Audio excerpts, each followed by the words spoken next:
მთელი იმაზე ბჭობს, უნდა გაეკეთებინა თუ არა ხვიჩა კვარაცხელიას ტატუ და კიდევ ერთი ნაწილი იმაზე ბჭობს, რატო გაშორდა და როგორ გაშორდა ვიღაც თამურა მუსეერიძის ქმარი. ამ დროს საქართველოში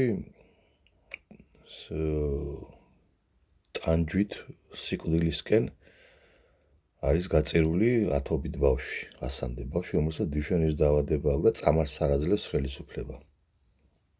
იმის მიუხედავად, რომ ფარმაცევტული კომპანიები იხვეწებიან, მოდით დავილაპარაკოთ ამ საკითხზეო. აი ეს არის საქართველო.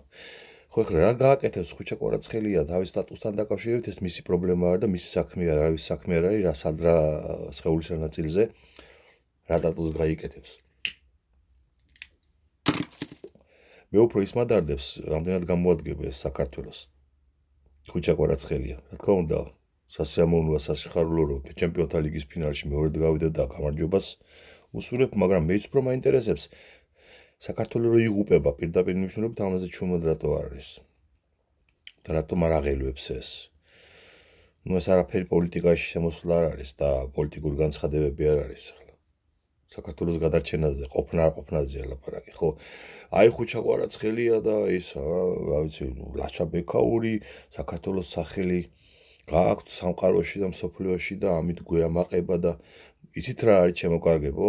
ხვიჩა კვარაცხელიას ვერ გააქვს საქართველოს სახელი სამყაროში. ხვიჩა კვარაცხელიას შესახებ მთელი სამყარო შეიძლება ის იცოდეს, რომ ის არის გენიალური ფეხბურთელი იმ ქვეყნიდან, სადაც ერთმა რუსმა ოლიგარქმა ჯიბეში ჩაიდო სახელმწიფო და მონად გაიხადა მთელი ერი, ქართველი ერი. აი ამ ქვეყნის შვილი არის ხვიჩა კვარაცხელია. ეს იციან. ეს გიამაყებათ? და მარტივ კითხვას დავსვა მაგერ და რიტორიკულს და უპასუხეთ ყველამ კომენტარებში. თქვენ რა გირჩევნიათ? მაგალითად, როგორც ფინეთი, რომელსაც რა ვიცი, იცით რომელიმე მის მსოფლიო ჩემპიონი არის, ოლიმპიური ჩემპიონი? არა. აი როგორც ფინეთი იყოთ ბედნიერი ყველაზე ქვეყანა მსოფლიოში. ბოლო რა წლების განმავლობაში ზედიზედ ხდება მსოფლიო რეიტინგის გამარჯვებული ბედნიერების რეიტინგში. არის ასეთი რეიტინგი, სხვათა შორის ყველაზე მნიშვნელოვანი რეიტინგი მსოფლიოში, სადაც გამოკითხული სხვადასხვა ქვეყნის მოქალაქეები ასახელებენ ბედნიერები არიან თუ არა და ფინელები მრავალი წლის განმავლობაში პირველ ადგილზე არიან, მიუხედავად იმისა, რომ 9 თვე ზამთარია. ბედნიერები არიან და რეალურად აქვს საფუძველი ამისა, იმიტომ რომ კეთილდღეობაში ცხოვრობენ და სოფლიოში ერთ-ერთი ყველაზე საუკეთესო სოციალური დაცვა აქვთ, ხო?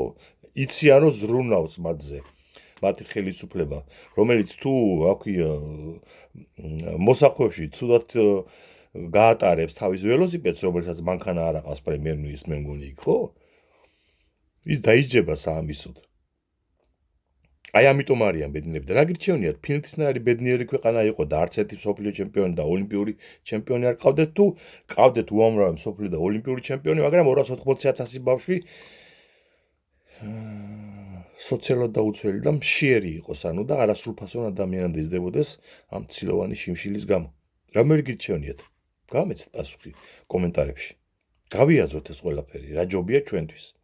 ვიყოთ სახელმწიფო, ერი, შემდგარი, თუ ვიყოთ, რა ვიცი, ბურკინა ფასოს და რომელიმე მალის მსგავსი სახელმწიფო, სადაც, რა ვიცი, ლამის ერთმანეთს ჭამენ, ოღონდ ყავთ რომელიღაც გრანდში, საფეხბურთო კლუბში ვარსკვლავი.